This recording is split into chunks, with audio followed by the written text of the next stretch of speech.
أعوذ بالله من الشيطان الرجيم بسم الله الرحمن الرحيم قال سبحانه وتعالى في القرآن المجيد والفرقان الحميد قوله الحق أعوذ بالله من الشيطان الرجيم بسم الله الرحمن الرحيم قل لا أسألكم عليه أجرا إلا المودة في القربى ومحمد وآل محمد صلوات اللهم صل على محمد عزیزان امام مسجد کربلا وقت بہت کم ہے، دور دور سے مومن تشریف فرما ہے، لہذا ساری چیزوں کو مد نظر رکھتے ہوئے نہایت ہی اختصار سے آپ حضرات کی زحمت تمام کی جائے گی۔ دنیا ایک ایسی منزل ہے کہ جس سے ہم سب کو گزرنا ہے۔ مولا متقیان امیر المومنین علی بن ابی طالب علیہ السلام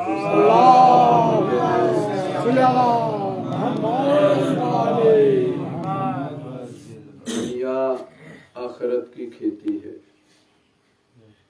جو انسان یہاں بوئے گا وہی اپنی حقیقی منزل میں کاٹے گا۔ بظاہر اس وقت ہم سب کی آنکھیں کھلی ہیں، ایک دوسرے کو دیکھ رہے ہیں، لیکن جس نگاہ سے دیکھ رہے ہیں جس کے حق میں ہے وہ راضی ہوگا، جس کے خلاف جا رہا ہے وہ ناراض ہو جائے گا۔ یعنی مجلس میں بیٹھ کر کے بھی اگر ہم چاہیں مجلس میں بیٹھے ہوئے لوگوں کو راضی نہیں کر سکتے تو کیسے ممکن ہے مجلس سے باہر نکل کر کے جو دنیا کی لذتوں میں گھوما ہوا ہے اسے ہم لوگ راضی کر لیں؟ یہ نہیں ہو سکتا۔ تو جب ہو ہی نہیں سکتا پھر ہمیں کرنا کیا ہے؟ جب ہم چاہ کر کے بھی یعنی دنیا والوں کو چھوڑو، اگر ہم چاہیں اپنے گھر والوں کو راضی نہیں کر سکتے۔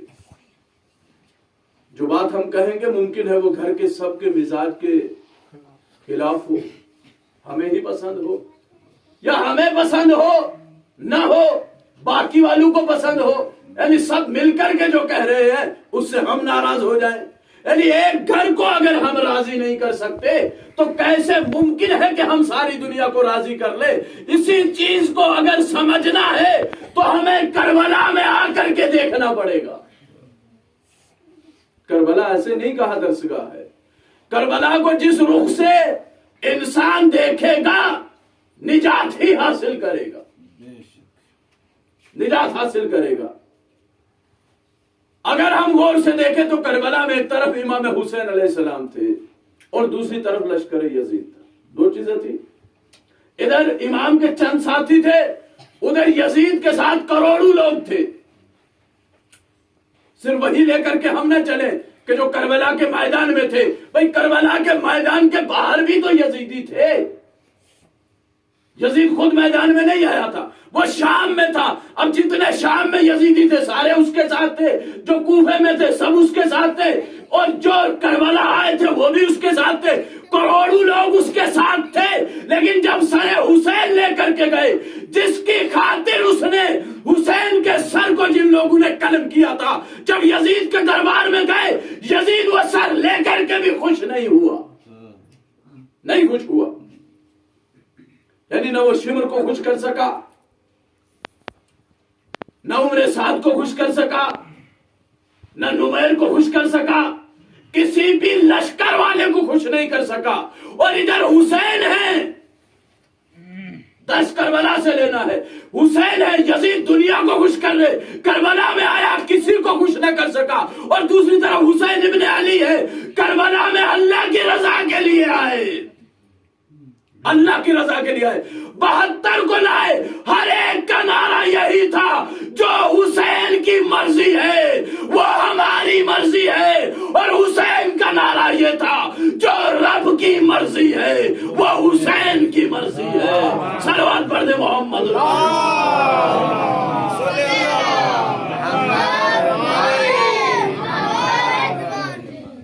جو حسین کی مرضی ہے وہ اللہ کی مرضی. یعنی لشکر حسین کی چاہت تھی، جو حسین چاہتا ہے وہ ہم چاہتے ہیں، اور حسین نے کہا جو اللہ چاہتا ہے وہ ہم چاہتے ہیں.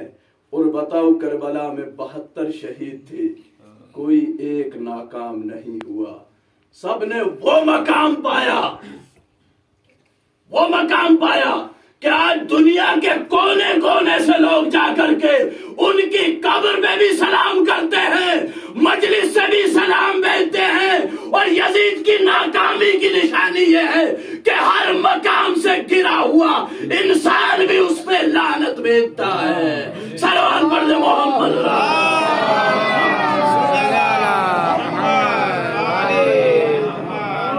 تو معلوم یہ ہوا کہ جو دنیا کو خوش کرنے چلا ہے اس پہ رحمت نہیں برستی، اس پہ لعنت برستی ہے. جو اللہ کو خوش کرنے چلتا ہے چاہے وہ بھوکا بھی ہو پیاسا بھی ہو، ہر طریقے سے مصائب برداشت کر کے دنیا سے چلا جائے وہ رحمت اللہ بنتا ہے. صلوات پڑھ دے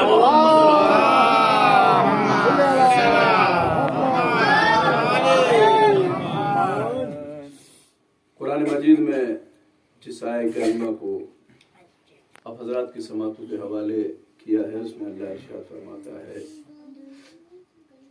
کہ ہم اجر رسالت کے عوض تم سے کچھ نہیں چاہتے سوائے اس کے کہ تم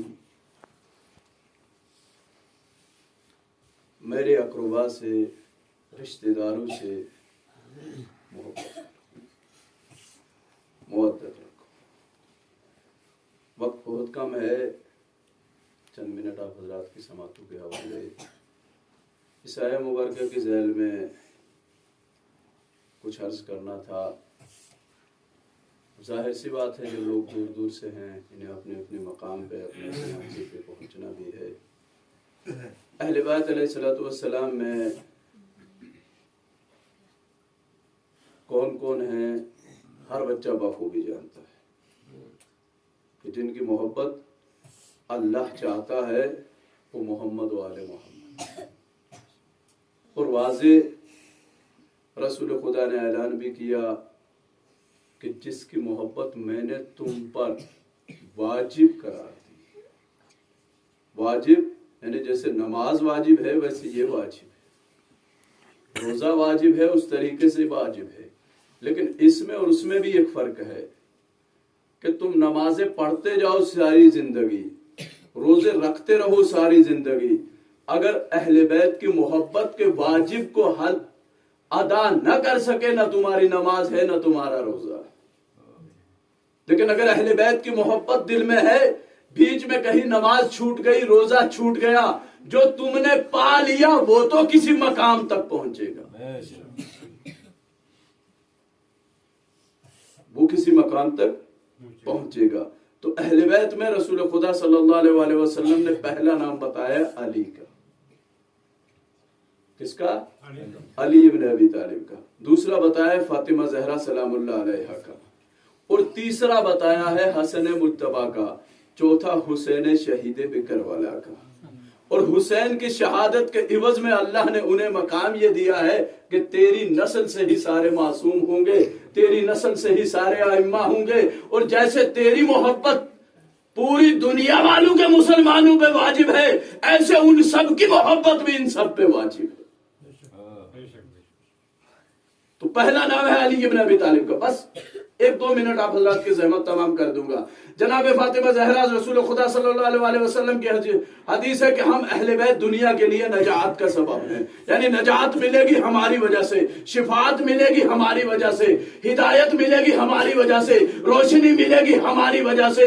یعنی تمہیں جو اللہ کے نزدیک کرنے والی کوئی چیز ہے وہ ہم اہل بیت ہے اور کوئی دوسری چیز نہیں ہے. تو نجات در حسین سے ہے، نجات در علی سے ہے، نجات در فاطمہ سے ہے. بھائی نجات بھی کیسی نجات ہے؟ رسول نے ہر چیز کو واضح بیان کیا ہے. رسول شافی ہے لیکن کہا در حسین پہ آؤ تو شفاعت ملے گی. رسول ناجی ہے، کہا در اہل بیت پہ آؤ تو نجات ملے گی. رسول رحمت للعالمین ہے. بھئی رحمت کی برسات کہاں سے ہونی چاہیے؟ در رسول سے. بذات خود رسول کو کرنا چاہیے نا. لیکن رسول خدا نے جب راہب بچے لینے آیا تھا کیوں نہیں دیے؟ جو رحمت للعالمین بن کر کے آیا، کل کائنات کے لیے، ہر عالمین کے لیے، ہر عالم کے لیے، کوئی چیز اس میں نہیں ہے، درخت ہے، انسان ہے، جانور ہے، جنات ہے، فرشتے ہیں، جو بھی اللہ کی مخلوق ہے جو اس کے لیے رحمت بن کر کے آیا ہے، تو رحمت کی بارش اسے برسانا چاہیے جو رحمت للعالمین بن کر کے آیا ہے، اسے برسانا چاہیے۔ لیکن جب راہب آیا کہ یا رسول اللہ بے اولاد ہوں، بچے چاہیے، یا رسول اللہ دے دیجئے بچے، آپ کے پاس کس چیز کی کمی ہے؟ آپ تو وہ ہیں کہ کنکرو کو بھی اگر ہاتھ میں اٹھا لیں وہ لا الہ الا اللہ پڑھتے ہوئے نظر آتے ہیں۔ آپ وہ ہیں درختوں کو اشارہ کرے تو وہ کلمہ پڑھتے ہوئے تمہاری طرف آتے ہیں۔ آپ وہ ہیں کہ جس سے کائنات کی ہر شے بات کرتی ہے۔ کون مشکل ہے راہب کو 2 بچے دے دیجئے؟ رسول نے انکار کر دیا۔ کیوں انکار کیا؟ جبکہ رسول دے سکتے تھے، انکار کیوں کیا؟ کیونکہ رسول اہل بیت کے سردار ہیں۔ بھائی جو کام سردار کرتا ہے وہی اس کی فوج کرتی ہے، پہلے فوجی کو لانے کی کیا ضرورت تھی؟ خود کہہ دیتے نا حسین کو رہنے دو، میں تجھے بچے دیتا ہوں، نہیں دیے بچے۔ رسول کچھ بتانا چاہتے ہیں، کچھ واضح کرنا چاہتے ہیں، ایک مقام پہ لانا چاہتے ہیں کہ حسین کو سمجھو، حسین کو سمجھو، نہیں دیے بچے۔ راہب چلا گیا، روتا ہوا مدینے کی گلیوں سے گزرتا ہوا جا رہا ہے۔ آگے امام حسین ہے کہ رونے کی وجہ کیا ہے؟ کہ تمہارے نانا کے در پہ گیا تھا، خالی ہاتھ آیا۔ بھائی اس در کا کمال یہ ہے کوئی خالی ہاتھ نہیں گیا۔ اگر راہب چلا جاتا تاریخ لکھ دیتی نبی کے در سے خالی ہاتھ راہب گیا ہے، یہ تاریخ لکھ دیتی، لیکن تاریخ نے نہیں لکھا۔ نانا کے نواسے نے کہا تاریخ وہ نہیں لکھ سکتی جو نبوت کی شان کے خلاف ہو، کہ چلو میرے ساتھ۔ راہب کو اٹھایا، کندھے پہ رکھا، آئے نانا کے پاس، کہا نانا جان یہ کچھ مانگنے آیا ہے؟ کہا بیٹا اس کے بس میں تو ہے ہی نہیں، اس کے نصیب میں اولاد نہیں ہے۔ کہا اس کے نصیب میں نہیں ہے پھر بھی اسے دے دو۔ کہ جو نصیب میں نہیں ہے وہ تجھے میں کیسے دوں؟ کہ نانا اگر آپ نہیں دے سکتے تو میں نے اسے 1 بچہ دے دیا، میں نے اسے 1 بچہ دے دیا۔ بڑھتی گئی، ایک روایت کہتی ہے 7 بچے دیے، ایک کہتی ہے 11 بچے دیے۔ جب رسول کا نواسا کہہ رہا تھا جبریل زمین پر آئے، آ کر کے کہا یا رسول اللہ حسین سے کہہ دو بس کر دے، ورنہ آج جو تعداد حسین بتا دے گا اللہ اتنے بچے دے دے گا۔ سند کون لا رہا ہے؟ جبریل۔ انکار رسول کرے، سند جبریل لا رہا ہے کہ بچے دے دیے۔ یا رسول اللہ بتانا کیا چاہتے ہو؟ کب بتانا یہ چاہتا ہوں کہ اگر مجھ سے شفاعت چاہیے تو در رسول پہ جھک کے آؤ، میں شفاعت دوں گا۔ در رسول سے ہٹ کے، اگر در حسین سے ہٹ کر کے آئے، نہ شفاعت حسین کے، نہ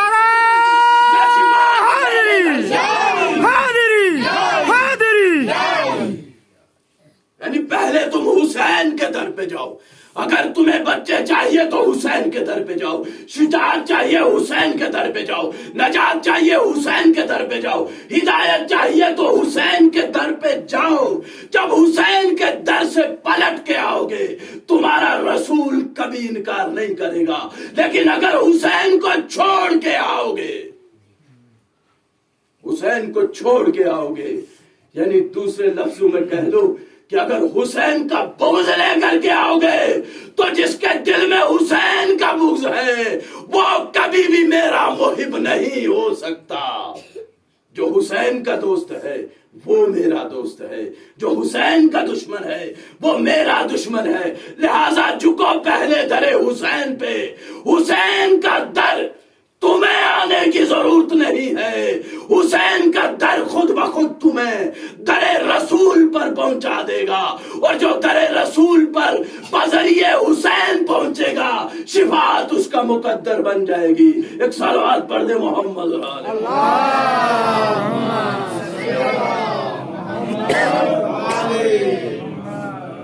بس. عزیزان محترم، آپ حضرات کی زحمت تمام، وقت بہت کم ہے. ابھی آپ نے مجلس عزا برپا رکھنی ہے، جاری رکھنی ہے. امام علیہ السلام کے چہلوں کے تھے. ہمارے یہاں 10 محرم کو بہت بڑی ہوتی ہے، اس لیے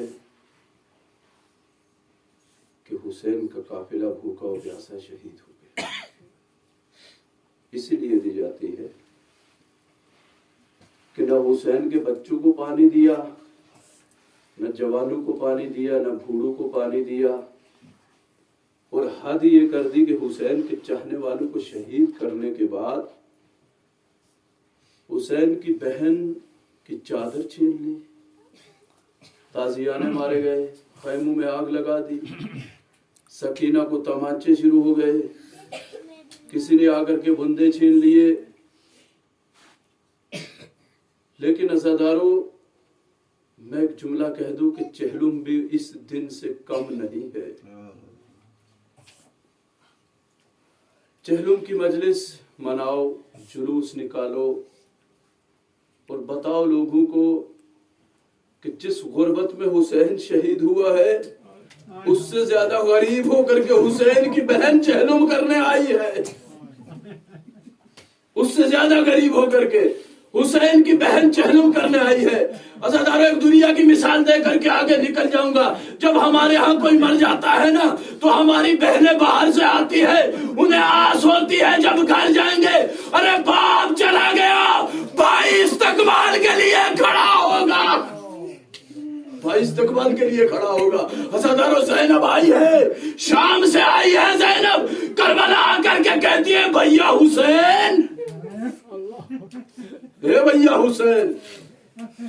میرا دل چاہتا ہے قبر حسین سے آواز آئی ہوگی، اے بہن زینب کیا چاہتی ہے؟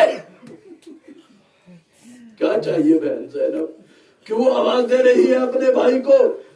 عجب نہیں، زینب نے کہا ہے بھیا حسین، جب کربلا سے گئی تھی تیری لاش بے گور و کفن تھی، اتنی غریب تھی کہ سر میں چادر بھی نہیں تھی جو تجھے دے دیتی.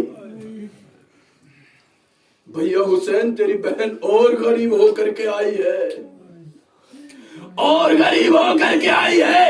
اے حسین، جب بہنیں گھر آتی ہے بھائی اٹھ کے استقبال کرتے ہیں، حسین اٹھ زینب کربلا آئی ہے، حسین اٹھ زینب، اجڑی زینب کربلا آئی ہے. اے میرے بھیا، تیری نشانی لے کر کے گئی تھی. بھائی کی ایک تمنا تھی نا، اور زینب پہ بھروسہ تھا.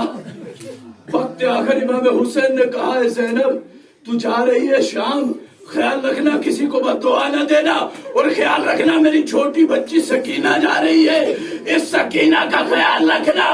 عزادارو، زینب نے کیسے بتایا ہوگا حسین کو؟ اللہ بہتر جانتا ہے. زینب کو حسین نے کہا سکینہ کا خیال رکھنا. میرا امام فرماتا ہے میرا سلام ہو اس بچی پر کہ کربلا سے شام تک جس کے رخسارو کا رنگ بدلتا گیا. سوچا آپ نے کیوں رنگ بدلا؟ غور کیا آپ نے سکینہ کا رنگ کیوں بدلا؟ ارے بابا کی یاد آتی تھی، شمن تماچے مارتا تھا، پانی کی ضرورت پڑتی تھی، تماچے پڑتے تھے، اور لگاتار تماچے کھاتے ہوئے ایک مقام پہ سکینہ گئی ہے، دوڑ کر کے سید سجاد کے پاس آئی، آ کر کے کہتے ہیں سید سجاد شمر سے کہہ دے جتنے تماچے مارنا چاہتا ہے مار لے. کہ بہن کیوں؟